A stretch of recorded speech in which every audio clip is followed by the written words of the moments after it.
Hey guys, how you going? This is BillyEatWorld, and today we're going to be taking a look at the SR338, which is the new sniper rifle included in the Naval Strike DLC. Now I should just point out that this isn't going to be an in-depth weapon review because the DLC has only just come out and I've only just unlocked this weapon. All I really want to do in this video is just give you a quick idea of how the gun performs in-game. The SR338 is DICE's answer to players requesting higher powered optics for the DMR weapons. As a compromise, rather than adding high powered scopes to weapons that can be used by all kits, DICE has given the Recon kit its own exclusive DMR that can use high powered scopes. This weapon is sort of like a cross between a bolt action rifle and the DMRs, because although it fires in semi-automatic mode like the DMRs do, it has a zero base ADS spread. What this means is that your first bullet will always hit exactly where you aimed it, but as a trade-off the weapon has a much higher spread increase per shot and a slower rate of fire than the average DMR. So even though the SR338 is much better for long range than most DMRs, this pretty much rules it out for anything close range. The SR338 also does slightly more damage than most DMRs, dealing 50 damage out to 12.5 meters, which drops off to its minimum damage of 38 at 150 meters. This translates into a 3-bullet kill at most ranges, but unlike all of the other DMRs, this rifle is capable of a one-shot headshot kill at close range. Another important fact about the SR338 is that it doesn't attach DMR attachments, it actually uses attachments from the Bolt Action tree.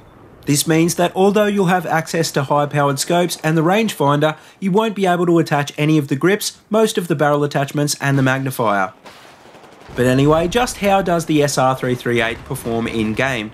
Well, just to quickly run you through my first impressions of the handling of the weapon, to be honest, I wasn't really a fan of it until this game.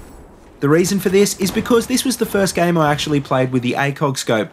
Prior to this, I was trying to run with the 8x scope or the iron sights, and this gun is outclassed by so many weapons at both close range and long range. The trick I found with this weapon was to not think of it as a DMR or to think of it as a sniper rifle, but to go for the shots in between the ranges you normally feel comfortable shooting at with these other weapons. As you can see in this clip, once you find the weapon's sweet spot, you can actually start to do some real damage with it.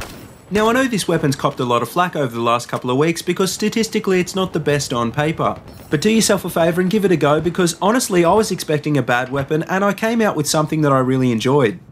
But anyway, that's where we're going to leave it for today. Like I said, I don't want to make this a full review because I really don't fully understand how the weapon works just yet. I hope this video gives you a little bit of an insight as to how the SR338 plays out in game, and I hope it inspires you to give it a go yourself. I'll take a more in-depth look at this weapon later on when the stats are released on Simthic.com and when all platforms are finally able to play Naval Strike. But until then, as always, if you like what you see, please remember to like, comment and subscribe, and please check out all my other Battlefield 4 videos. They're all linked in a playlist in the description below. And if you have any suggestions for weapons or loadouts you'd like me to take a look at, please feel free to let me know in the comment section below as well, and I'll see what I can do. But until then guys, see you later and have a good one.